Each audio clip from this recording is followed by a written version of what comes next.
Get the fuck out. I like to leave that part in for Greg. Welcome in. It is Courts of Thunder. How about that?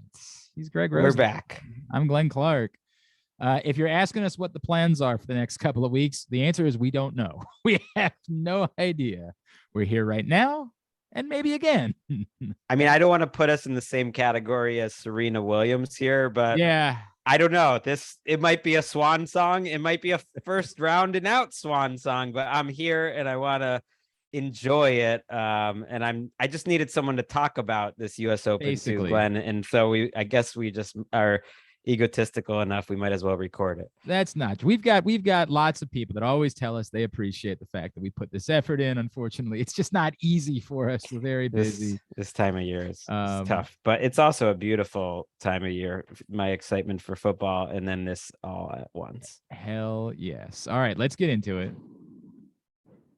I guess I should turn the volume up on the audio. Yeah, that's the thing. I really wanted to do an emergency show the day of the announcement, as I put in air quotes.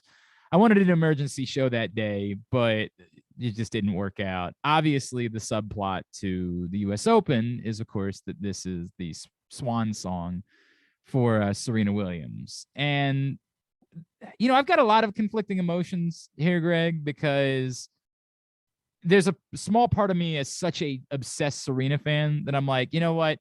Yeah, it's time. It really is. I don't want to watch Serena. I know you felt this way, you know, with Venus the last couple of years, right? Where I want to watch Serena, but do I want to watch this Serena? I don't know. She really does come off as being at peace with where she is in her life and her career. And if that's the case, I love this. Does she? I mean, I thought the story did. I thought the story to me came off as someone, but it was okay. Go ahead. I was just gonna say, but what to me was interesting or fascinating, but that was sort of how open she was, and she's not necessarily always the most open superstar, about how brutal it was, you know, for her to have to give up tennis, just like that. It pained her. It wasn't, and maybe that's true for a lot of players and certainly people of her stature, but she was just like, I wish it didn't have to end, but it does. I agree with that, but I got the sense you're right, but I got the sense that she knows that. She knows it does. And that she is excited about the world around her. And I don't think she wants to struggle either. I don't get the sense that she really wants to keep dragging this thing on if she can't be Serena Williams. And I think if we're being frank, she can't be Serena Williams. No, right. Not right now. And if she just as she sort of mentioned, if that's all she was focused on the last year, and you know, there wasn't family and not to mention her businesses, and she wants to have another kid. And that's really, I think, what is putting a deadline on this. But yeah, I think she could. But I think it's interesting we're taping now, not that day that she announced the retirement, because then it was like, okay, we get this extended warm up to appreciate her at the end. And now we have a different context, which is absolutely lowered expectations for what the US Open could be. She lost to Harmony Tan in a fun match at Wimbledon, where actually, you know, it wasn't an amazing level, but it was a lot of fun. And I think, made you think, okay, with a little more work, some optimism. Then she goes to Canada. I watched both of her matches. She played pretty well against Bencic, I thought, who was great that night. And that was the day after she announced her retirement. And there was all the emotion in the world there. And she seemed to be struggling with it. You know, they're giving her the presents and they're saying what a great night it was. And she's getting teary. And I was like, okay, I guess that's what this is going to be. And then Cincinnati was such a downer because she didn't seem 100% physically. There were reports they put off her first round match because she wasn't 100% physically, and she was not enjoying that experience. She was either not healthy or not feeling comfortable with the whole situation. And it just makes you realize, I think she wanted to announce the retirement ahead of time for tennis, for herself, for everything, but it does make it a little harder. Oh, And the that weight, was yeah.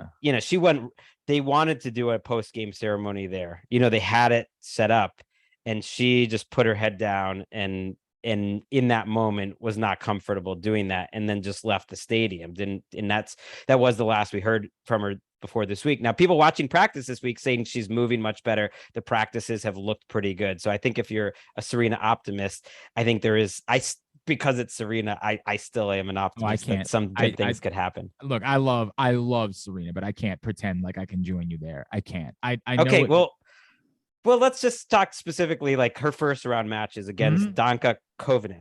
Okay. Danka Kovinic is actually Serena Williams has won a match more recently than Kovinic. Because I forgot to mention she also played in California, in San Jose, the week before she announced the retirement. She did win a match there and then lost a decent second round match. Why am I blanking on who that was? Oh yeah, sorry. I'll tell you in seconds. But either way, Kovinic is on a 4-match losing streak. I don't know much about her. She's 80th in the world. She's a clay specialist, so it's about as good a first round draw, I think, Glenn, that you could have.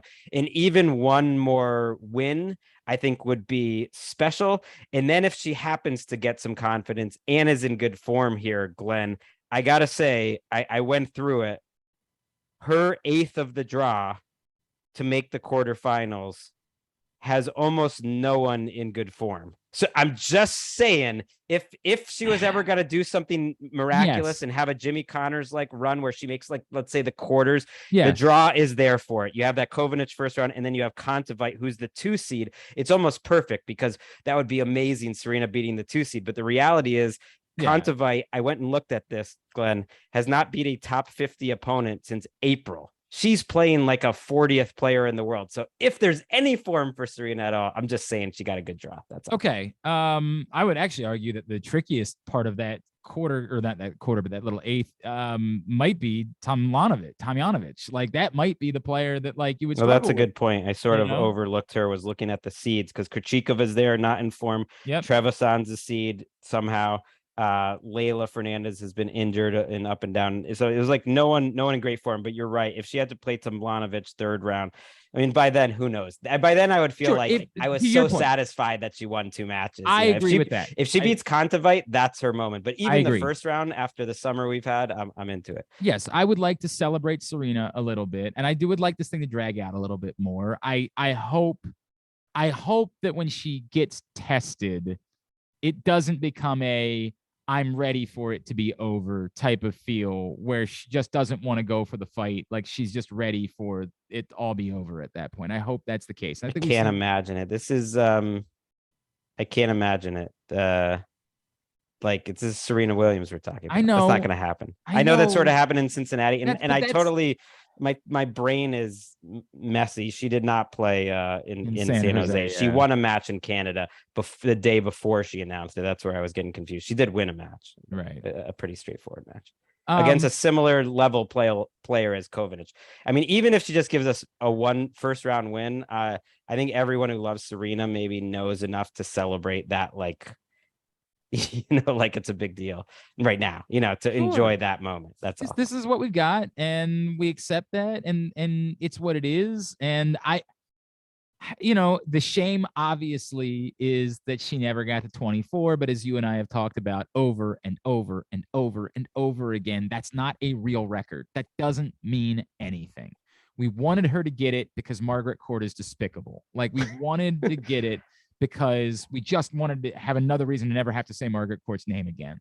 But right. Margaret Court won all those Australian Opens when no one would even play them. Like, the good players weren't even going there. It was like 16-30 players. It's a ridiculous comparison. The main reason I wanted it for her, though, is because she wanted it so bad. And look, that got into that article. That got like a couple paragraphs. So I get it. Unfortunately, it became a real something that was disappointing for her as she lost those, what was it, 4 Grand Slam finals since she was pregnant. Yeah. I wanted it for her. I wanted Margaret Court to be erased from the history books because Margaret Court is garbage. But we can't pretend like it's a real record. We have to. Have to be the ones that say very loudly There was no record to be chased. That is a fake. That number is farcical. The number that existed is the one that Serena surpassed. She has the actual record, and we have to say that. Like we have anybody who cares about the sport, anybody who knows, because the people outside of it can't possibly understand the difference. Like if you don't love tennis, there's no way that you can understand why it is that Margaret Court's number isn't the record. So we that do have the responsibility to say, hey, look, there's no debate. She's got the record. That's the one. That's the one. The only one that matters. And it also gives us more excuses to remind everybody that Margaret Court is garbage. So that's that's what we do here. And for Serena, it's like, you know, the last tournament being in New York, it's just it's the right way to go out, but it's like she's had some of her most amazing moments there, and she's had some of her worst moments there. You know, one of her most recent Grand Slam finals, certainly against Osaka. And it's complicated. I don't think New York always embraced Serena in the full-throated sort of way that they would have if it was a guy or a white guy. Like it was different, but like that's where you've seen her grow up more than everywhere, and that's where she's had more great matches than anywhere. And just since we might not be, you know, posting during the tournament, I do want to put on the record, like, I still think because it's Serena Williams that she could do some Serena Williams shit. And by shit, I mean like make the quarters. Yeah, okay. You know what I mean? Take us on, or even I don't even, I'm just right. I refuse to rule it out. That's okay. All. I don't think that she has any prayer of winning the tournament. I think that the quarters is extraordinarily unlikely. But if you want me to go to the, hey, it's Serena Williams, don't rule something out, and the other side of it, which is, do other players get caught up in what's going on? Obviously, it didn't happen like when she was going for the career or for the single season Grand Slam. It impacted her. This is a tougher situation. On paper, this is a tougher situation for her. I'm trying to put myself in the world where that first matchup, I like it. I think she's the favorite, despite everything, if she's feeling healthy. And then I'm trying to live in the world where she does beat Annette Kontaveit, the 2 seed, and that's totally viable. And the reaction that what would happen after that, and the wind that could come out of sails. And then at that point, if you're telling me Tomljanovic and Samsonova are the 2 other most informed players in what I would have said was probably the weakest quarter in the entire draw, then I'm giving her a chance. Yes, I've got you on that. Go. She has a chance in those 2 scenarios. What are the now? Present me your odds. Like, what are the odds? I might. I mean, you're saying you wouldn't. But I mean, why not? I don't know. I don't know. I can't. I'm not worried about that. I'm thinking about Monday night, and I'm thinking that she has spent. I know it's not going to be easy, but I think she doesn't want to go out on a 4-match losing streak, Glenn. She just doesn't, and I just feel like whatever she could do these last 2 weeks to get herself ready, like hopefully she's there. And Kontaveit, like I said, has barely won 2 straight matches in a while. And so we'll see. All right. So make a prediction though for the entirety of the quarter, because that's your girls' quarter too. That's Ons. Ons is up there at the top, right? Yep. Well, I'm gonna take Serena to the quarter because I wanna live in this world. I love you for the fact that you are going that far with this. I truly love that you're willing to ride. For what it's worth, Ons, since winning Wimbledon, she sort of went on a victory parade, tour, and it was a big deal back in Tunisia. Hasn't won many matches on the hard courts. She would play American Shelby Rogers in the 3rd round, who's in great form, and that would be a good match and a tough one for her. By the way, you just gave her winning Wimbledon. Oh, I did. I said since Wimbledon. Did I say winning? You said winning Wimbledon. Yeah. Oh. Yeah. That's what it felt. It did feel like that more than like any runner-up I could remember in a while. It sort of felt like I was rooting. I was rooting for it. It just unfortunately because she went and met the president of her country and she did all this stuff. It was a hell of a run. It was her moment. And yet you're right. She did not win. Unfortunately, that was not the case. She did not win Wimbledon. I will put. God, will I put Ons through? It is. That's the funny thing about it is you're 100% right about how wide open it is. The other, I guess, 8th there is, or 16th there is Kudermetova and Kasatkina, who, both have looked fine. Kasatkina won San Jose and then didn't do much in the Masters. Kasatkina is a badass. I would love to see her go on a run. How many people come out fully as a lesbian and say some things about the Russian government and what's happening there, to the point where she maybe can't return, and then win the next tournament that she plays in San Jose? It's pretty badass. Pretty badass. I'm with you on that. I'm going to put Ons through to the semis. Let's go to the Halep and Sakari portion. Courts of Thunder. You want to talk about Maddie Keys or no? Well, that's the circleable match to me in the whole third round matchups. Keys, Coco. I hate it. I hate it. Greg and I, when we text each other back and forth, there has been a trope about Maddie Keys over the years, is that like you just want to believe. You so badly want to believe with Maddie Keys, and every time you do, you're reminded why you shouldn't.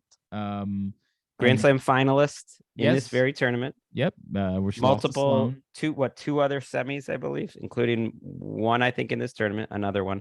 So she's done it here. She, in terms of making a big run, and she obviously in the finalists of Cincinnati. She's coming off a very good run in Cincinnati as well. Semi-finalist, I should say. Yeah, but she beat so many good players, I lost track. I want to believe, and I don't have a specific reason why I shouldn't, other than it's Maddie Keys. How do I? Well, because she's playing Coco round 3. I mean, that's a brutal matchup. I would have liked both of them because I'm a homer. I think they're both in, like, if you just say who's in good hard court form and good overall form coming into this tournament, I would put them both in the top 10. Absolutely. So what was the story in Coco in Cincinnati? What was going on? Well, she withdrew with an injury. She had played a ton of tennis in Toronto. She made the semis in singles, looked fantastic. Became the number 1 player in the world in doubles in Canada, winning the finals there. She won a match and then pulled out after turning her ankle, but she seemed very positive, like immediately the next day and that night. And I get the sense it was very much a precautionary thing. And I think, Glenn, this summer, just me personally, I think I'm higher on Coco right now than I've ever been in her career. Even though the results haven't quite been there, the eye test, I could see it. I agree on the eye test. The other thing I agree on is that she hasn't withered post. Remember, we talked about this after the French Open, that there's the question of in the aftermath of your most consequential result, do you wither? Is it difficult to back that up? I remember having that conversation, and I said, my standard isn't that she's got to go win the slams or win a tournament or anything. It's just, does she still, did you show that moment didn't overcome you? And I agree with you that I think that she has backed up nicely. She has continued to play good, solid tennis. Do I like her to come out of the quarter? Well, that's the toughest. I mean, to me, she drew the toughest third round match you could maybe with Keys. I mean, the names that Keys beat in Cincinnati was Swiatek, Ostapenko. I think Rybakina was in there. But Goff, here's some people she's beaten this summer. Kulinina, who to me is a good player. Osaka, Rybakina, Sabalenka. I mean, those are some good wins on hard court that to me, just watching her, I think she's playing at a pretty high level. But yeah, it's loaded because the winner, in theory, if they get through, the winner of that is probably playing Halep, and there's good names below her too. Well, below her, there's Haddad Maya, who I feel like we got to talk about. That to me is the story of the summer, right? I guess her and Garcia, that's the other sure. third round, the other third round that I was circling. And that's sort of the, like, if you know match of the year, because they're right there with Iga in terms of titles won this year. Garcia off the top of my head, they've at least won 2, maybe 3. And they're both, they're both in great form, and they would play each other in the third round. Weirdly, my son is a Caroline Garcia fan. That's odd. I don't know where that came from, but that's cool. I mean, it for no reason. And the minute he started rooting for her, she was ranked about 70th, and she's now seeded 17th at this tournament after like blitzing this summer. She has him to thank. Haddad Maia won both her tournaments on grass and then makes the run to the final in Canada and takes a set from Halep in the final. Right. In Canada. I'm kind of all in on Haddad Maia right now. Like I'm I love Zachary, and Simona Halep is about as steady as you can ask for at this point in the women's game, but I think I'm going Haddad Maia all the way to the semi. Okay. I really think Coco Keys can make a long run here, and it's a brutal matchup. I feel the same about Garcia as you feel about Haddad Maia. Okay. An interesting player who's bounced all over the place in her career, but has won 3 Masters titles. Unbelievable, isn't it? That's unbelievable. And I gotta say, I haven't watched her much in my life until recently because my son became a fan randomly. And I can see, like, she's sort of, Andy Murray's famous for once sending out a tweet that said, like, this girl is a future number 1 when she was set. I can see what Andy Murray sees. I mean, anyone could see it. Just pure overall talent, like athleticism plus ball striking. She's up there. She's up there at the very top. And like she's in unreal form right now. So I give her a shot to get all the way through there. But because I'm a homer, I actually do feel like Coco is ready for this. I think she's mentally tougher than Keys. I think she's ready to make a run. I agree about the part about her being mentally tougher. I hope you're right about it. That is a tough quarter. Yeah, that's the toughest. Courts of Thunder. All right. So the other half of the women's draw, I guess let's start up top. That's where Iga is. And this comes back to sort of the question that we've been asking of Iga, which is, for as good and as dominant as she can be and times and on certain surfaces, is it going to translate to all surfaces at some point? And I think the answer this year was yes, but it's just how much. Like, is it dominant number 1? Yes. Or is it winning the Sunshine Double, Indian Wells and Miami, which is an incredibly difficult achievement to Masters tournament back in March when you're in your top form, but like you're not necessarily like a Serena or like Osaka when she was on hard courts, that it's just like you go into the tournament and she's the favorite. And I would say at this point, you got to say if you had to pick one person, she's the slight favorite, but I actually wouldn't. I mean, on hard courts this year, she's 2-2. She lost to Keys. She lost to Haddad Maia. We just talked about them, and like those aren't the worst losses. She also lost to Garcia on clay after Wimbledon, which was strange that they even played that, but that it was in her hometown, so that makes sense. She's like 4-3 in her last 4 months. So how can she be a favorite? I agree. How can she be a favorite at this point? Now, again, she is still Iga Swiatek, right? Like, and I'd put her in the top 5, and I would put like a group of 5 or 6 that are about even, and she's one of those. But just because it's hard courts, I wouldn't put her any higher than that, like above. And if we're being fair, the next question is, who's taking her out? Well, she played a good match against Sloane in Canada. I watched some of that. It was outstanding tennis, and she could play Sloane again in the second round here. If nothing else, I think that'll be a very watchable match. Alexandrova is in her section as the next seed. And then below is a bunch of names. Anisimova, Ostapenko, who has to play Xinwen Zhang, who I was ahead of the game on Xinwen Zhang. You were very much ahead of the game. And she's not quite seeded at this tournament, but I'm sure Ostapenko wishes she was. She's getting there, and she's had some good wins this summer too. So it won't be easy for Iga. I think this side of the draw in general was a little more loaded. I hear you, but I feel it's or like at least loaded, this quarter. I feel like this quarter is loaded with players that have potential and could win a match. I just don't. Again, the part of this is the way that we talk about women's tennis, and that's why like the Iga thing was such an anomaly, is because I look at these players and I'm like, do I really believe that, say, Anisimova is ready to win a U.S. Open? She pulled out of Cincinnati with an injury that did look a little more troubling. We'll find out what kind of shape she's in. She plays Putintseva, who's won some matches this summer. Petra Kvitova is the 21 seed, and potentially you could see a Petra Iga round 4.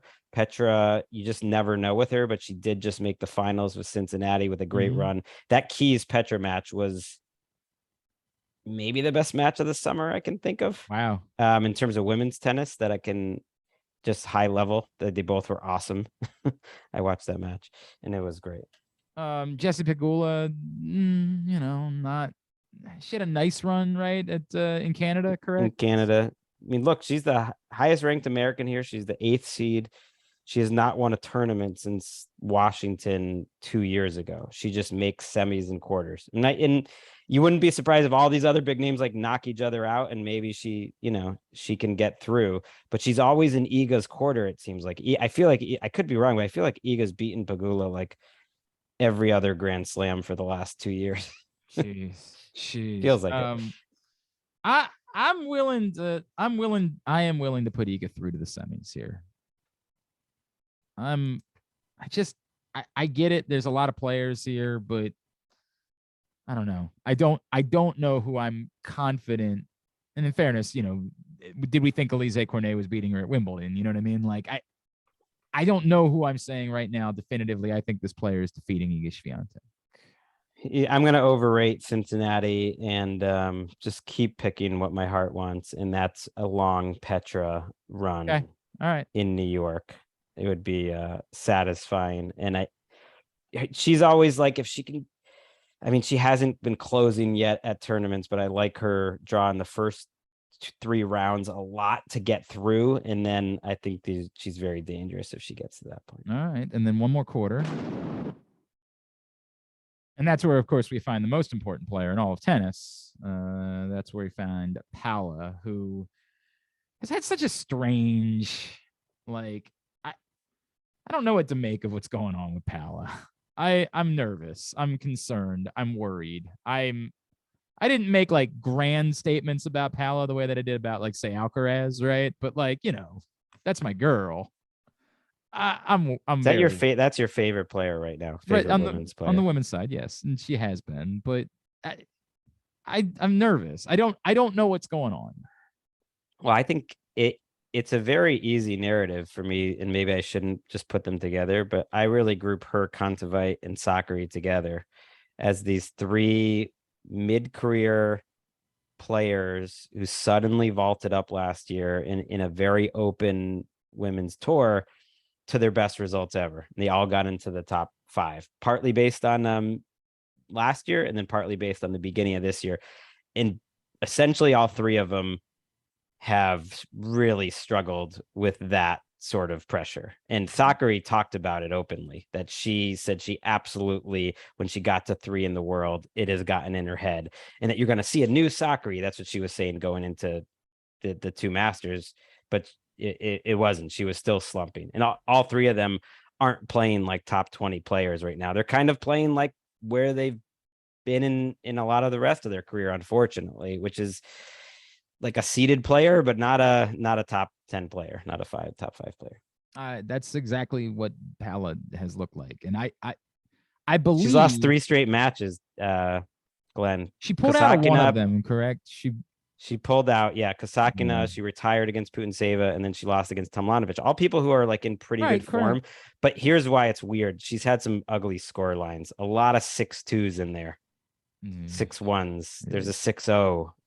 Well, it was Tomljanovic. Did she win a set again? Who was it? She won. Badosa won, or as I should say, because I've started listening to the tennis podcast and they have good pronunciation, and they go Badosa. Badosa. I don't know. Badosa. Yeah, she won the first set and then lost 6-0, 6-2. So I don't know what's up with your girl. She's struggling. That's concerning. That's concerning. Speaking of concerning, you think Naomi's getting out of the first round?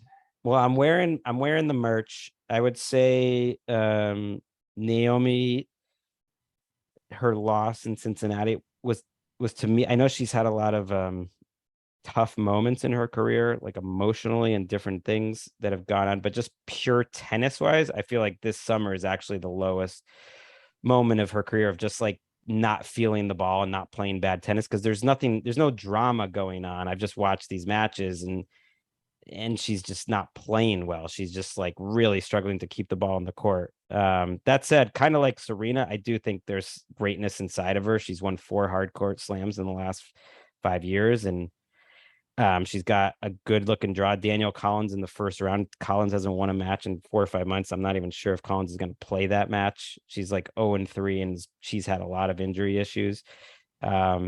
And there's a possible Osaka Raducanu 3rd round. That would be something.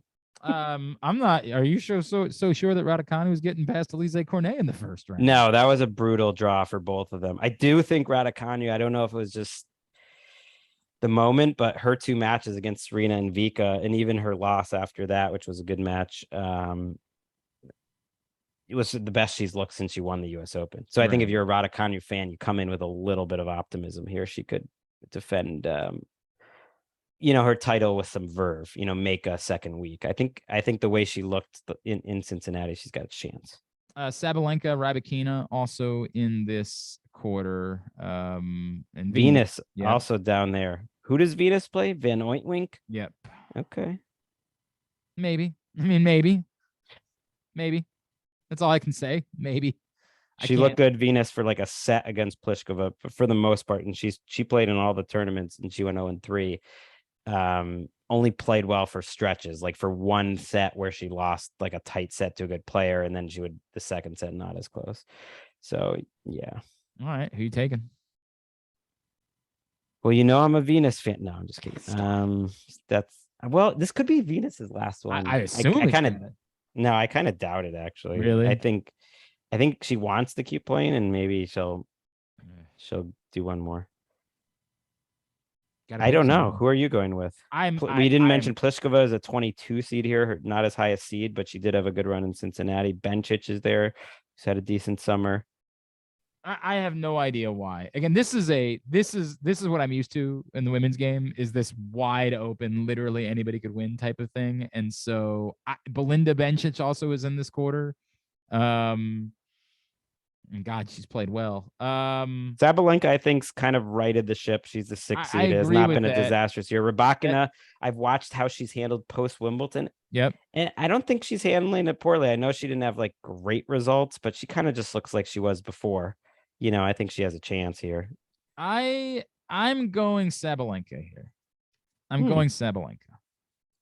I'm just gonna go Naomi, just because this is what I want to do. Why not? Actually, I know she's coming in with absolutely no momentum, but I would say if there is a person in this draw to come in with no momentum and got a good draw to get it going, like I said, I think there's a chance. Okay. All right. History's instructive. I'm going bold. Haddad Maia wins the U.S. Open. I'm going all kinds of bold. Why not? What the hell? We're doing a show. Let's get to the men. Courts of Thunder. Obviously the story, of course, is who's not there.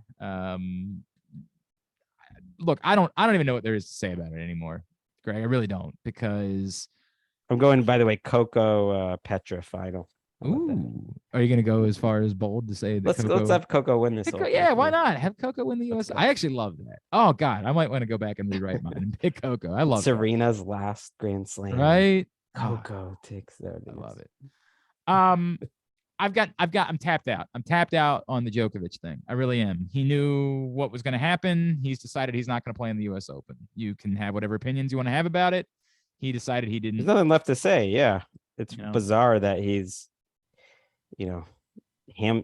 really taking out this portion of his career and letting these other guys get a better chance. But that's what he chose to do. That's his choice. There's nothing else there is to say about it. So let's just start going through the bracket. At the by the way, again, as strange as the women's side has been, it ain't like the men's side in the summer has made any more sense. Oh, I would say it made less sense by a decent margin. We have Carreño Busta and Chorich winning the 2 hard courts Masters. I had written down that I wanted to go back and find out how much money you would have made if you had made a $20 bet on the 2 of them winning those 2 tournaments. Oh my gosh. Before they began. Yeah.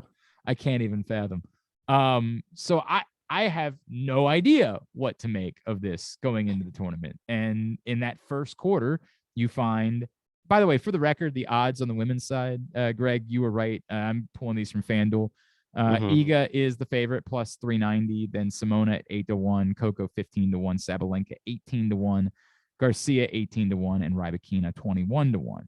Wow, I Garcia is the name that I was thinking other than Coco to win the title, and they'll have to play each other. I think if they somehow both got there much earlier than that. But I don't think that's that crazy. I don't think it's nuts. I'm with you.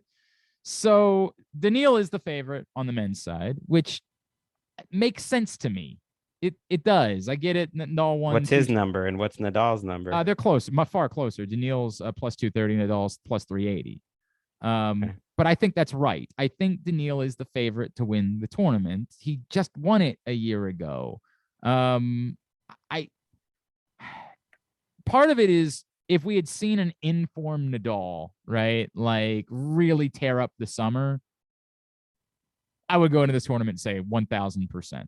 But we still have so many questions about, his ability to hold up throughout the course of these 2 weeks that until we start to see it, I think Daniil should be the favorite going in.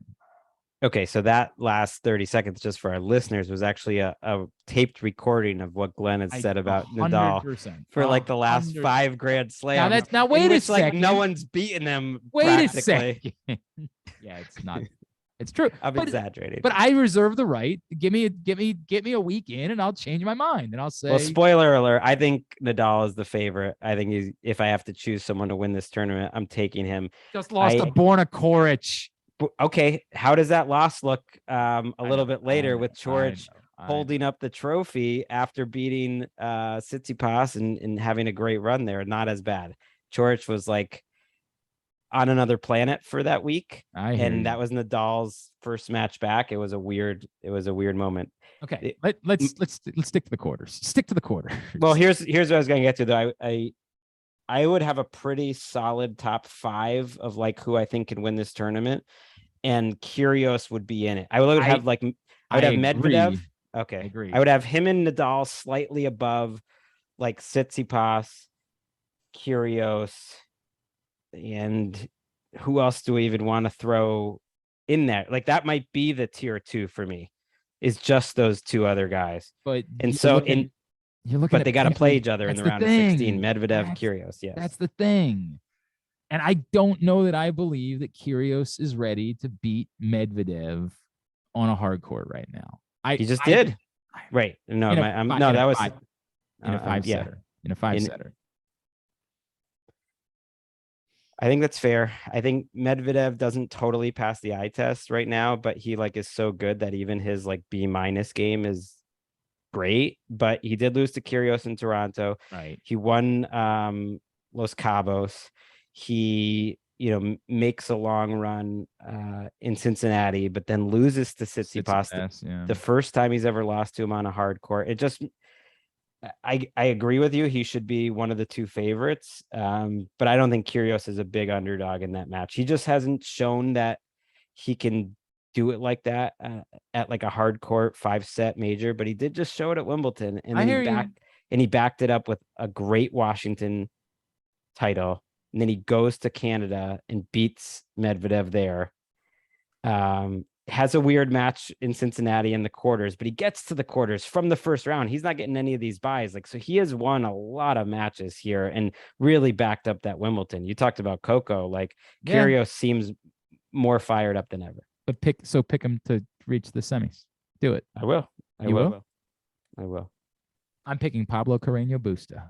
Oh my gosh! Stop that. Doing that. I'm not. I saw some tennis hipster be like, oh, I can't believe they put Kyrgios and Kokkinakis in the first round on Arthur Ashe instead of Carreño Busta versus Team. And I was like, I love tennis. No one, even if you love tennis, I do not need Team Carreño Busta on Arthur Ashe. This is the weird part about you and I have talked about Team a lot over the years. I'm so indifferent towards him, and I get it. We've been inspired to want to root for the guy because of everything that he's been through. But U.S. Open champion, don't forget, not that long ago. Yeah, sure. You put that in quote, U.S. Open champion.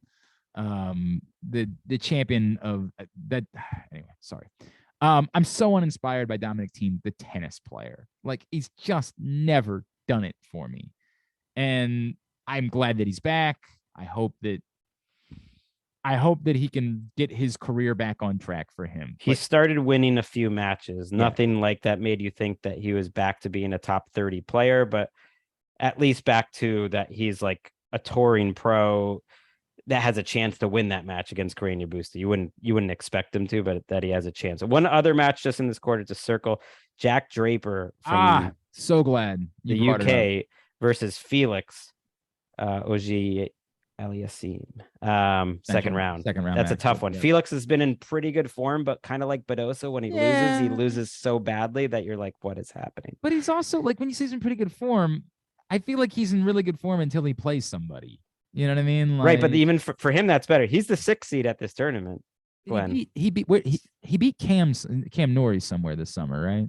Yeah, and he also he had, like, in Canada, which you would expect to be his, a great moment. Like, he just got absolutely crushed in the quarters. I'm blanking on who it was against, but it was not remotely competitive. And Casper Ruud. Yeah, and before that, he looked like the best player in the tournament. So he's always a little up and down, to put it nicely, just like mentally. But he is the 6th seed here. He's definitely like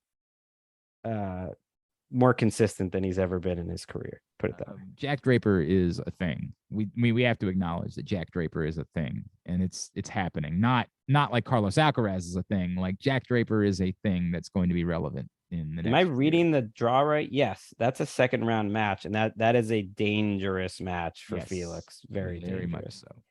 All right, to the second quarter here. You can Courts of Thunder.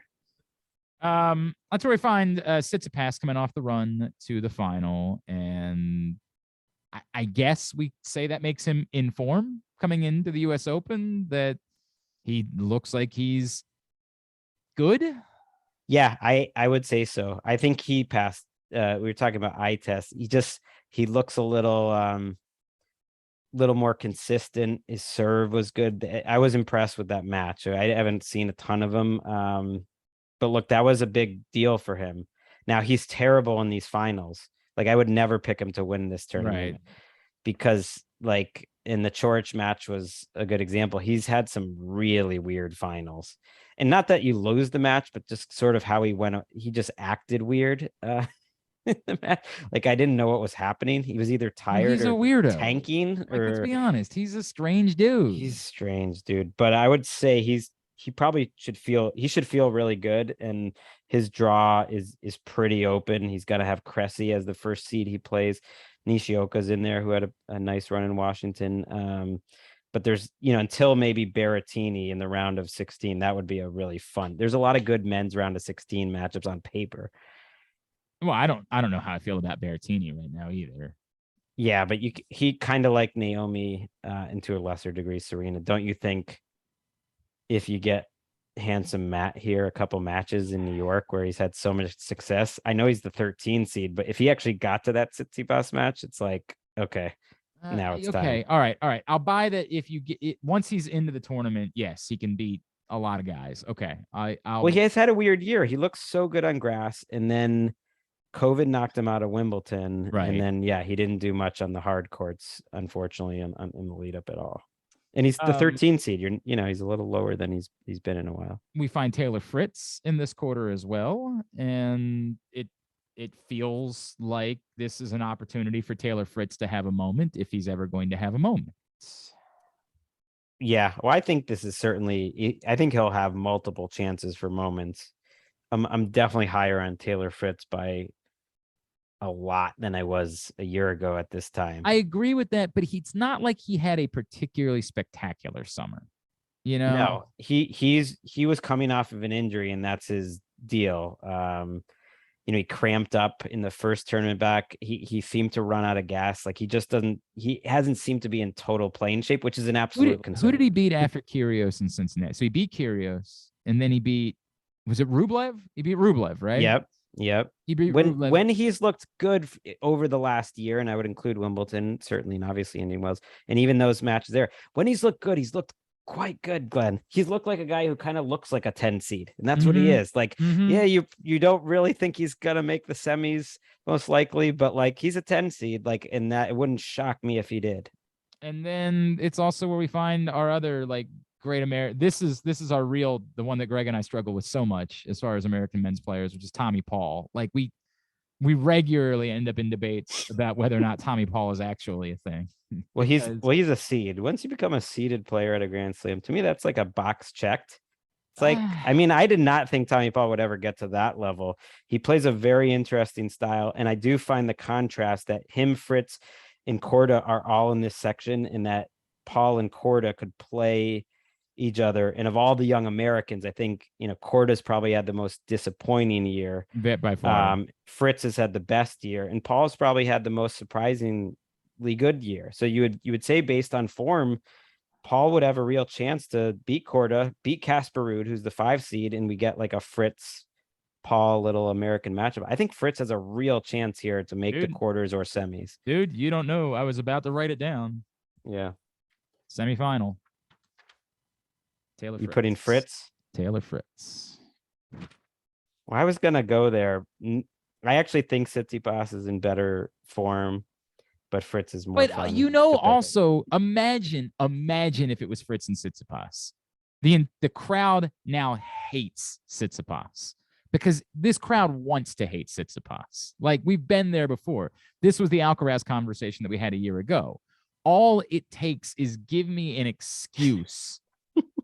These fans that show up in New York just need anything. Any little, like, he barks at the umpire one time, and then he's getting killed for the entirety of the match. And that would be a quarter. You get me to a quarter between Fritz and Tsitsipas, Fritz is winning that quarter. Like, Steph is getting defeated by the crowd that night and himself. All right, you convinced me. And another player, like, put somebody else from that bot. Casper Ruud, no. Tsitsipas wins that. Right, and Casper Ruud's had some hard court success. He's 100%. Not like the worst 5 seed in the world. He could get Van Richthoven, remember him, in the second round. Andy Murray, by the way, is in this tournament and is playing the 24 seed Cerundolo in the first round. Pretty nice seed to draw, and then the winner would play Millman or Nava. So if Murray was going to have a moment, he got about as good a draw as you could as for his unseeded player. Last thing I'll say, and I know you got to go, Glenn, soon, but I just have a larger point. You know how I like women's tennis better right now? I think it's I like 2 out of 3 sets better. I think the play style is more entertaining, but more than anything, I think there's more good stories throughout the draw consistently from like round 1 to the end. It's more just like with the men's. It's like I'm just kind of waiting. I gotta say, I think the last couple of years of open space in the men's game has made some of these like 2nd, 3rd, 4th rounds more interesting. Like we're talking Fritz and Paul, and now we have some history with Berrettini and some of these like round of 16. I think the game is spread out a little bit, that is good actually for the men's game, and I'm a little more into it right now because I see some of these 3rd, 4th round matchups. It's like we have some history with these guys, All right, let's just cover the entirety of the half, because I do have to get going here in a second, unfortunately.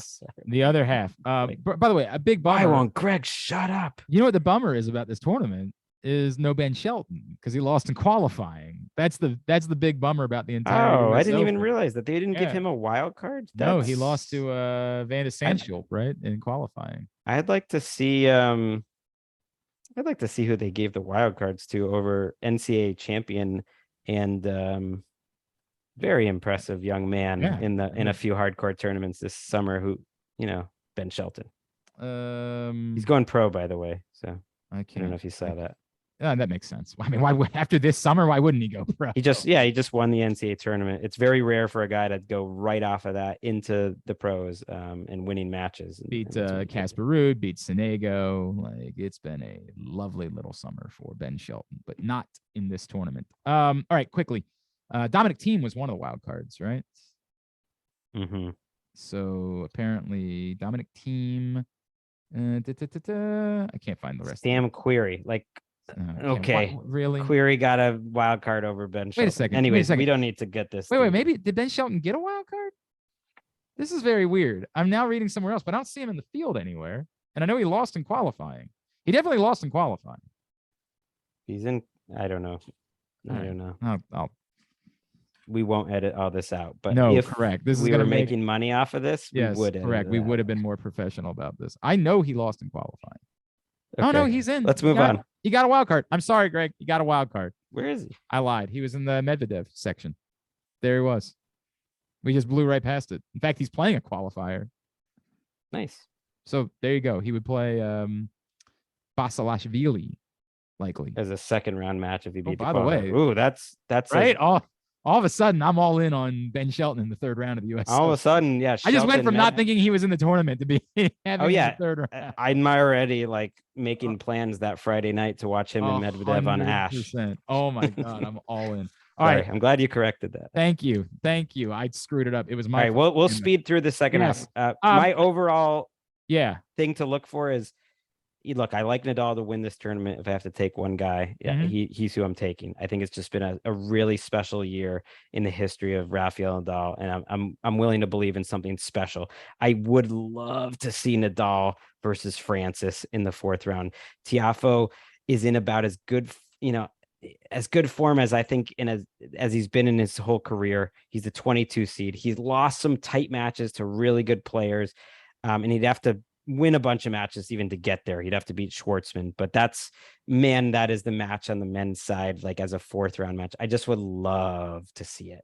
You can't tell me, Glenn, that Tiafoe Nadal isn't going to be entertaining. That thing is going 5. I don't care. I don't know if it's going, and in fact, I would say it's not going 5, but I still think that however long it goes, it will be entertaining, and that's what matters. I'm with you on that. To me, I like Francis right now. I think he's a good mindset and he's in a good place physically and everything. The story of the other half of the draw to me is, do we get a Nadal Alcaraz semifinal? That really is the ultimate story on that half of the draw. Alcaraz has not had a great summer, but Coric being the one that jumps off the page at you, I'm also still not sure who else in that quarter is really ready to beat him either. Well, yeah, Coric is a mystery here.